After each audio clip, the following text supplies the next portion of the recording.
नमस्कार, मैं हूं दिव्या। रूबरू बिहार पर आज दिन भर की बड़ी खबरों में आपका स्वागत है। चलिए जानते हैं देश और प्रदेश के अब तक की बड़ी खबरों को। प्रधानमंत्री नरेंद्र मोदी ने बुधवार को यूएई में पहले हिंदू मंदिर का उद्घाटन किया। इस अवसर पर पीएम ने मंदिर बनाने वाले कारीगरों से भी मुलाकात की। इसके बाद पीएम ने पत्थर पर वसुधैव कुटुंबकम लिखा। पत्थर पर वसुधैव कुटुंबकम उकेरने के लिए पीएम ने खुद छेनी और हथौड़े का इस्तेमाल किया था। बता दें कि वसुधैव कुटुंबकम सनातन धर्म का मूल विचार है। इसका मतलब है पूरी दुनिया एक परिवार है। हिंदुस्तानी आवाम मोर्चा नीतीश कुमार के समर्थन में खड़ी है। अगर मेरे 4 विधायक विधानसभा अध्यक्ष को हटाने में नहीं लगते तो विधानसभा अध्यक्ष की कुर्सी नहीं हटती। उक्त बातें पूर्व मुख्यमंत्री जीतन राम मांझी ने बुधवार को जिला अतिथि गृह में आयोजित संवाददाता सम्मेलन में कही है। उन्होंने कहा कि हमारी बातें नीतीश कुमार से हमेशा होती रहती थी। वह हमेशा कहते थे कि विगत 17 महीनों से जो मैं देख रहा हूं वह 2005 के पहले की स्थिति बनती दिख रही है। नीतीश कुमार बहुत बेचैन रहते थे। राजद के मंत्रियों के कार्यकलापों से नीतीश कुमार खुश नहीं थे। फर्जीवाड़ा रोकने के लिए रिजर्व बैंक लगातार एक्शन मोड में है। पेटीएम के बाद अब वीजा मास्टर कार्ड पर आरबीआई ने अपना चाबुक चला दिया है। जानकारी के मुताबिक आरबीआई ने हाल ही में कंपनियों द्वारा कॉमर्शियल कार्ड के इस्तेमाल से वेंडर को दी जाने वाली पेमेंट पर रोक लगा दी है। बताया जा रहा है कि इसमें फर्जीवाड़े की बात सामने आने लगी थी, जिसके बाद रिजर्व बैंक ने ये अहम फैसला लिया है। मीडिया रिपोर्ट में ये भी कहा गया है कि इन कंपनियों के कार्ड से ऐसे व्यापारियों को पेमेंट किया जा रहा था जिनका केवाईसी नहीं है। बताया जा रहा है कि पेटीएम के इस तरह पर भी फ्रॉड और मनी लॉन्ड्रिंग का शक है। सक्षमता परीक्षा के विरोध में नियोजित शिक्षकों ने 11 फरवरी को हर जिले में मसाल जुलूस निकाला था और शिक्षा विभाग के अपर मुख्य सचिव के पाठक और नीतीश सरकार के खिलाफ नारेबाजी की थी। इसका फोटो और कई वीडियो सोशल मीडिया पर वायरल हो रहा। मसाल जुलूस में शामिल शिक्षकों पर कार्रवाई के लिए शिक्षा विभाग की ओर से माध्यमिक शिक्षा निर्देशक कन्हैया प्रसाद श्रीवास्तव ने सभी जिला शिक्षा पदाधिकारियों को पत्र भेजा है, जिसमें मसाल जुलूस में शामिल नियोजित शिक्षकों को चिन्हित कर कार्रवाई करने की बात कही गई है। केंद्र सरकार ने चुनावी बॉन्ड योजना को रद्द किया जाना चाहिए या नहीं, इस पर सुप्रीम कोर्ट ने गुरुवार को बड़ा फैसला सुनाया है। शीर्ष अदालत ने कहा है कि चुनावी बॉन्ड योजना सूचना के अधिकार और अनुच्छेद 19(1) का उल्लंघन है। इस योजना को असंवैधानिक करार देते हुए रद्द कर दिया जाना चाहिए। चीफ जस्टिस डीवाई चंद्रचूड़ ने कहा कि चुनावी बॉन्ड योजना काले धन पर अंकुश लगाने वाली एकमात्र योजना नहीं है, इसके लिए अन्य विकल्प भी हैं। उन्होंने कहा कि काले धन पर अंकुश लगाने के उद्देश्य से सूचना के अधिकार का उल्लंघन उचित नहीं है। उन्होंने कहा कि नागरिकों को यह जानने का अधिकार है कि सरकार के पास पैसे कहां से आते हैं और कहां जाते हैं। जन सुराज यात्रा पर निकले प्रशांत किशोर अपनी टीम के साथ 17 दिनों से खगड़िया में हैं। वे गांव-गांव, टोले-टोले पहुंच रहे हैं, जहां लोगों से जन संवाद कर रहे हैं। यात्रा के दौरान जन सुराज अभियान के सूत्रधार प्रशांत किशोर आमजन से संवाद कर रहे हैं। इस दौरान वे बार-बार एक बात दोहरा रहे हैं, जाति पंथ पर नहीं, अपने बच्चों के भविष्य के लिए वोट करें। गोगरी प्रखंड के पितौजिया फुटबॉल ग्राउंड में उन्होंने जन संवाद में कहा, यूथ क्लब के तहत बिहार में जमीन से चुनकर निकल रहे 1 लाख युवा राजनीति में आए, चुनाव जीते और बिहार को बेहतर बनाए।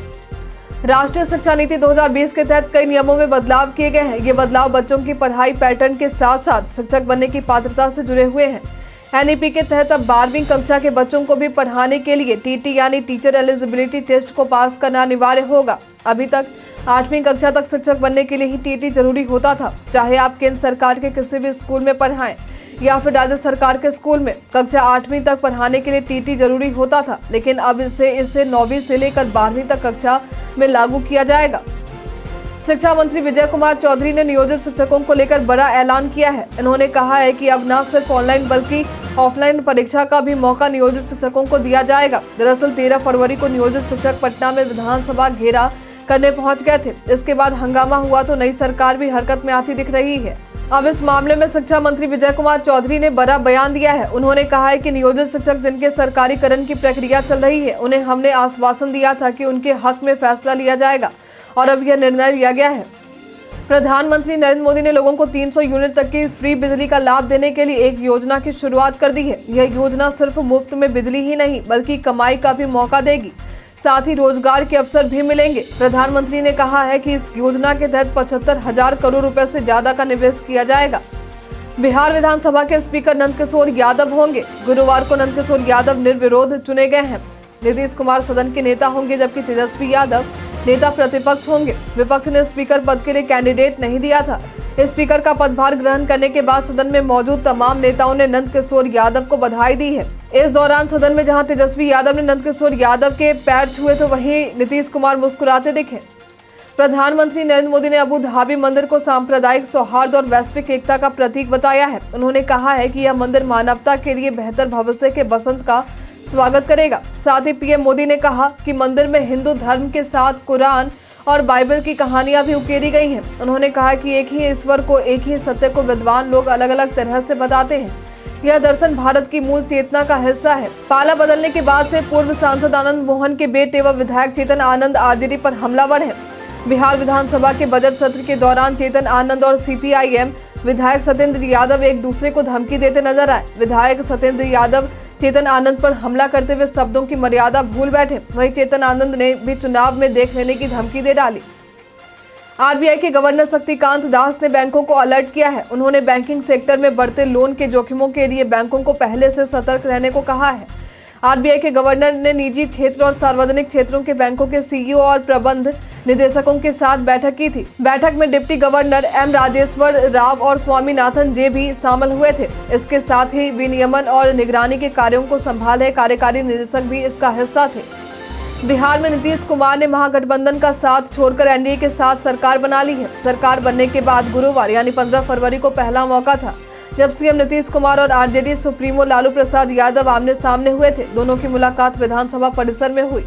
दोनों ने हाथ जोड़ा, एक दूसरे को नमस्कार किया। नीतीश कुमार ने लालू यादव के कंधे पर हाथ रखा, हालचाल पूछा। ईडी ने पेटीएम पेमेंट बैंक लिमिटेड को किसी भी ग्राहक के खाते में जमा या टॉप अप स्वीकार करने से रोकने को भारतीय रिजर्व बैंक की हालिया कार्रवाई के बाद पेटीएम के वरिष्ठ अधिकारियों से पूछताछ की और उनसे दस्तावेज जमा करवाए हैं। आधिकारिक सूत्रों के अनुसार केंद्रीय एजेंसी आरबीआई द्वारा चिन्हित फिनटेक कंपनी में विदेशी मुद्रा प्रबंधन अधिनियम के तहत कथित अनियमितताओं की औपचारिक जांच शुरू करने का निर्णय लेने से पहले दस्तावेजों की प्रारंभिक जांच कर रही है। राज्यसभा चुनाव के लिए बिहार में बुधवार को 4 उम्मीदवारों ने नामांकन दाखिल किया। नामांकन दाखिल करते हुए दिए गए शपथ पत्र में उन्होंने अपनी संपत्ति का ब्यौरा दिया। इसे देखें तो जदयू के संजय झा और कांग्रेस के अखिलेश सिंह से ज्यादा अमीर उनकी पत्नियां हैं। वहीं बीजेपी उम्मीदवार धर्मशिला गुप्ता अपने पति से ज्यादा अमीर हैं। बीजेपी के दूसरे उम्मीदवार पूर्व मंत्री भीम सिंह के पटना में 3 फ्लैट हैं। भारतीय टीम के कप्तान रोहित शर्मा ने इंग्लैंड के खिलाफ राजकोट टेस्ट में अपना 47वां शतक पूरा कर लिया है। उन्होंने ओवरऑल इंटरनेशनल क्रिकेट में 47वां और टेस्ट क्रिकेट में 11वां शतक जड़ा। पिछली 10 पारियों के बाद रोहित का यह शतक आया है। इससे पहले जुलाई 2023 में वेस्ट इंडीज के खिलाफ रोहित शर्मा ने शतक जड़ा था। उन्होंने भारतीय पारी को बखूबी संभाला और महज 33 रन पर 3 विकेट गिरने के बाद भारत की पारी को संभाला। 9वें ओवर में ही भारत ने 3 विकेट गंवा दिए थे, लेकिन रोहित ने रविंद्र जडेजा के साथ पारी को संभाला। भारतीय सरजमी पर रोहित का 9वां और इंग्लैंड के खिलाफ तीसरा शतक है।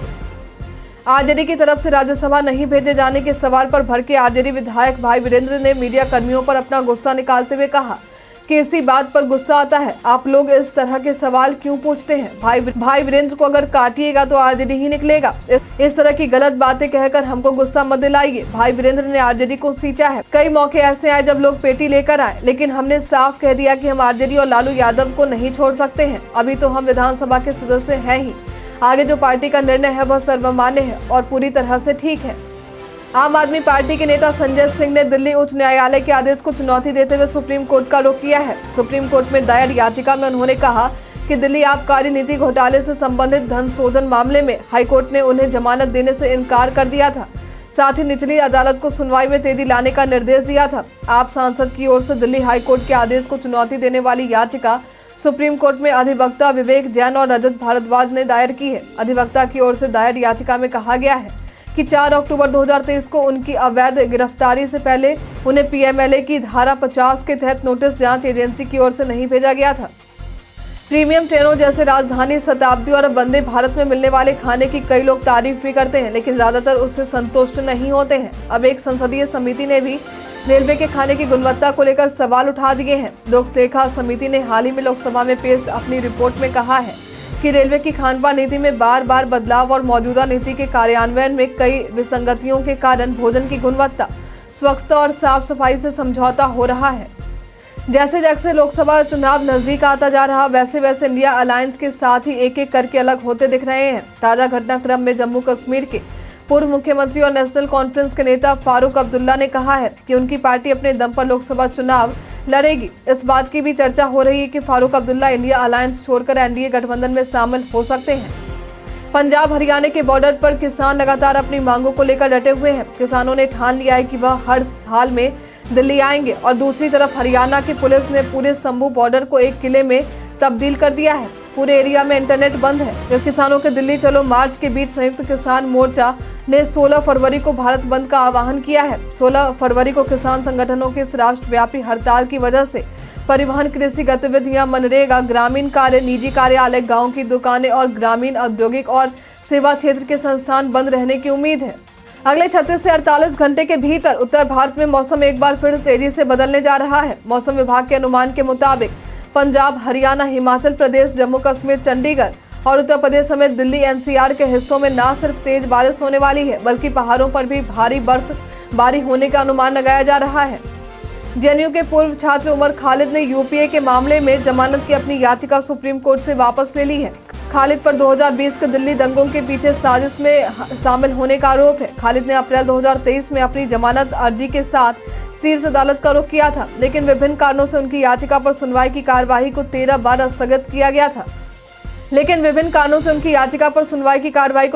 स्थगित किया जा चुका है।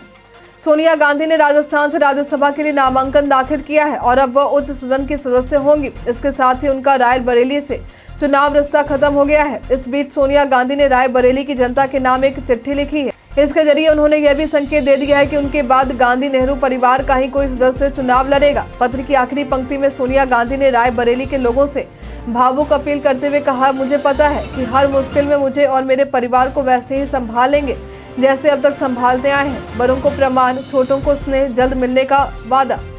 मारुति ग्रैंड विटारा जनवरी 2024 में कॉम्पैक्ट एसयूवी सेगमेंट बाजार में एक बार फिर से टॉपर बनकर उभरी है, जिसने पिछले साल के इसी महीने की तुलना में 55% सालाना वृद्धि दर्ज की। कॉम्पैक्ट एसयूवी सेगमेंट में जनवरी 2024 में बिक्री में साल दर साल और मासिक आधार पर वृद्धि देखी गई है। इस सेगमेंट का नेतृत्व मारुति ग्रैंड विटारा और हुंडई क्रेटा ने किया। दोनों ने 57% की संयुक्त बाजार हिस्सेदारी हासिल की। जनवरी 2024 में कॉम्पैक्ट एसयूवी की बिक्री सालाना आधार पर 9.20% बढ़कर 46,724 यूनिट हो गई है, जो जनवरी 2023 में बेची गई 42,789 यूनिट से ज्यादा थी। एक आरटीआई कार्यकर्ता द्वारा प्राप्त दस्तावेजों से पता चला है कि 2019 के लोकसभा चुनावों से पहले प्रथम स्तरीय जांच के दौरान इलेक्ट्रॉनिक वोटिंग मशीन यानी कि ईवीएम के हिस्सों के काम न करने की अपेक्षाकृत उच्च दर पर चुनाव आयोग के भीतर जनताएं थी। इंडियन एक्सप्रेस की रिपोर्ट के मुताबिक इस संबंध में प्रथम स्तरीय जांच ईवीएम की बैलेट यूनिट और कंट्रोल यूनिट के साथ साथ मतदाता सत्यापित पेपर ऑडिट ट्रेल यानी कि वीवीपैट की प्रारंभिक तकनीक की जांच शामिल है। यह प्रक्रिया लोकसभा चुनाव से 6 महीने पहले जिला स्तर पर जिला निर्वाचन अधिकारी की देखरेख में इंजीनियरों द्वारा संचालित की जाती है। पूर्व प्रधानमंत्री लाल बहादुर शास्त्री के पोते विभाकर शास्त्री कांग्रेस से इस्तीफा देने के कुछ घंटों बाद लखनऊ में भारतीय जनता पार्टी में शामिल हो गए हैं। लखनऊ में भाजपा कार्यालय में मीडिया को संबोधित करते हुए विभाकर शास्त्री ने कहा, मैं भाजपा के एक सामान्य सदस्य के रूप में काम करूंगा और अपनी पार्टी और संगठन को मजबूत करने का प्रयास करूंगा। टीएमसी नेता और पूर्व लोकसभा सदस्य महुआ मोइत्रा ने सदन में सवाल उठाने में भ्रष्टाचार के आरोपों पर सीबीआई की प्रश्नावली पर अपना जवाब भेजा है। अधिकारियों ने कहा है कि सीबीआई प्रतिक्रिया की जांच कर रही है, जिसके बाद वह भ्रष्टाचार विरोधी लोकपाल को एक रिपोर्ट भेजेगी, जिसने मामला एजेंसी को भेजा था। बीजेपी के राष्ट्रीय अध्यक्ष जेपी नड्डा ने गुजरात से राज्यसभा उम्मीदवार के रूप में अपना नामांकन दाखिल कर दिया है। वहीं डॉक्टर जसवंत सिंह, सलाम सिंह परमार और मयंक भाई ढोलकिया ने भी गुजरात से राज्यसभा उम्मीदवार के रूप में अपना नामांकन दाखिल किया है। अब बढ़ते हैं आज के सवाल की ओर। आज का सवाल है, साइबर अपराध से बचने के लिए आप क्या तरीका अपनाते हैं? आप अपना जवाब हमें हमारे कमेंट सेक्शन बॉक्स में लिखकर जरूर बताएं। आज के लिए इतना ही। हमारे साथ बने रहने के लिए आपका धन्यवाद।